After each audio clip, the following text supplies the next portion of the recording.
ধীরে ধীরে সচল হতে শুরু করেছে থানাগুলো। সীমিত পরিসরে চলছে কার্যক্রম।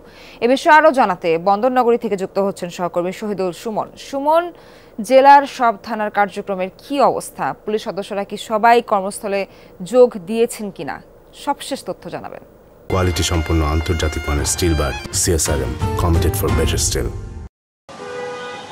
সোহার, আমি এই মুহূর্তে রয়েছি নগরীর কোতোয়ালি থানায়। এটি গত দুদিন হলো সীমিত পরিসরে তারা খুলেছেন এবং যেহেতু এটি পুরোপুরি ভস্মীভূত হয়েছে, অর্থাৎ চূড়ান্ত আন্দোলনের দিন কিন্তু এটি আসলে একেবারেই পুড়িয়ে দেওয়া হয়েছে। এটির যে মালামাল কিংবা গুরুত্বপূর্ণ নথি সেগুলো কিন্তু আসলে পুড়িয়ে দেওয়া হচ্ছে। ফলে এখন যে বিষয়টি হচ্ছে সংস্কার করা হচ্ছে। পুলিশ সদস্যরা ইতিমধ্যে যোগদান করেছেন, তারা প্রশাসন এবং যারা ছাত্র আন্দোলন করেছেন তারাও আসলে এসেছেন এবং তারা ধাপে ধাপে কিন্তু এই থানাটি পরিষ্কার করেছেন। এইভাবেই কিন্তু চট্টগ্রামের মোট 16টি থানা রয়েছে মহানগরীতে, তার মধ্যে 15টি থানায় তাদের যে কার্যক্রম সেটি আসলে সীমিত পরিসরে চালু করার চেষ্টা করছেন। আমি যদি কয়েকটি থানার কথা বলি, সেক্ষেত্রে পাঁচলাইশ থানা কিন্তু তারা তাদের যে কার্যক্রম সেটি শুরু করেছেন এবং তাদের যে জিডি করা কিংবা মামলা নেওয়ার বিষয়টি সেটিও তারা শুরু করেছেন।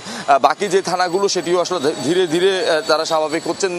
যে বিশেষ করে যেসব থানা পুড়িয়ে দেওয়া হয়েছে তাদের পুলিশ সদস্যরা আসলে যোগ দিলেও সেখানে কোনো ধরনের সেবা কার্যক্রম এখনো পর্যন্ত শুরু হয়নি। তার বাইরে জেলাতেও আসলে 16টি থানা রয়েছে, সেই 16টি থানার বেশিরভাগই আসলে তাদের কার্যক্রম শুরু করেছেন এবং সব মিলিয়ে আপনি দেখছেন যে এই যে কোতোয়ালি থানা পুরোপুরি আসলে পুড়ে গিয়েছে। ফলে এখানকার ভারপ্রাপ্ত কর্মকর্তা সহ যারা পুলিশ সদস্যরা রয়েছেন তারা কিন্তু ভবনের বাইরে একটি জায়গায়, যেখানে আসলে আগে সেবা প্রার্থীরা বসতেন, সেখানেই আসলে মূলত বসছেন যিনি ভারপ্রাপ্ত কর্মকর্তা। সেখান থেকেই তিনি আসলে কার্যক্রমটি আসলে পরিচালনা করেছেন। তারপরও যারা ঊর্ধ্বতন কর্মকর্তারা রয়েছেন তারা আসলে পুলিশ সদস্যদের সাথে আসলে নিয়মিত যোগাযোগ করছেন।